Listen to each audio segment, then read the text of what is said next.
Rape, manipulation, exploitation, there is nothing a pimp won't do when it comes to human trafficking. Metro has recovered 2,229 victims of this crime since 1994. But today, the sheriff, mayor, and U.S. attorney gathered to see how they can strengthen Nevada's fight against this crime. Mauricio Marin is live. He found out exactly what they hope to accomplish.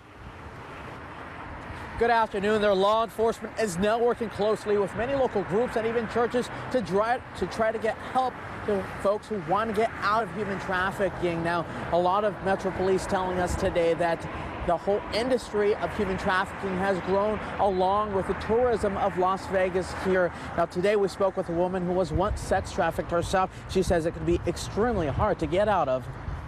I didn't know anything about sex trafficking. So even if I was already being a victim, I didn't see it because I was abused when I was younger. And my first boyfriend was extremely possessive and jealous and controlling me. So when I was controlled and abused again, for me, it was just like, anyway, I have no choice. And it's how my life is and has always been.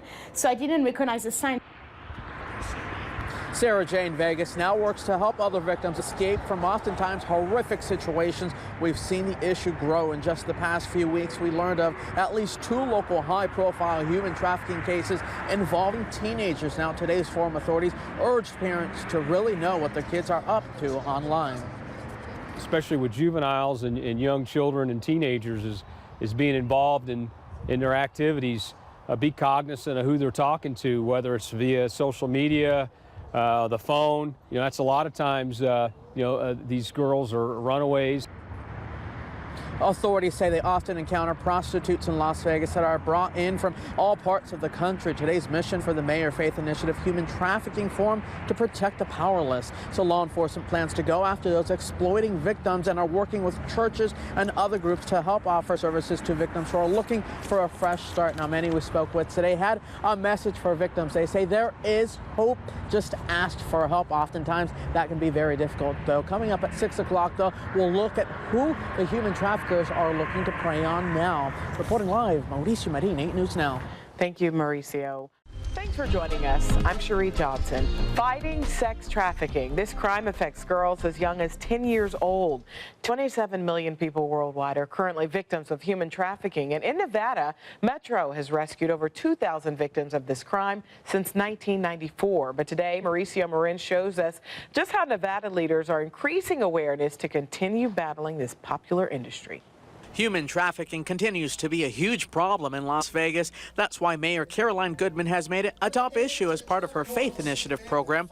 At a forum today working to tackle the issue, human trafficking survivors say they want to help. There is hope that they are loved. When I was a victim, I saw that nobody knew about what was going on to me. I saw that nobody loved me, so I didn't ask for help. Metro Police say human traffickers often use fear and intimidation. Sex trafficking is a huge business.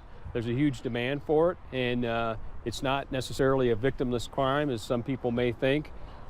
There are people that are forced into and kept into that kind of business. Sarah Vegas says it can sometimes be very difficult to get out of such a violent situation. I didn't know anything about sex trafficking. So even if I was already being a victim, I didn't see it because I was abused when I was younger. And my first boyfriend was extremely possessive and jealous and controlling. Teens and adolescents are increasingly becoming human trafficking targets. People prey on women and sometimes men that are economically in a poor situation or in bad times, and they bring them into this industry, and then it's a psychological hold and a physical hold over them. So Metro Police are working to go after the human traffickers, and through community partnerships with churches and other groups, working to get human trafficking victims the right tools they need to get out of oftentimes horrific situations.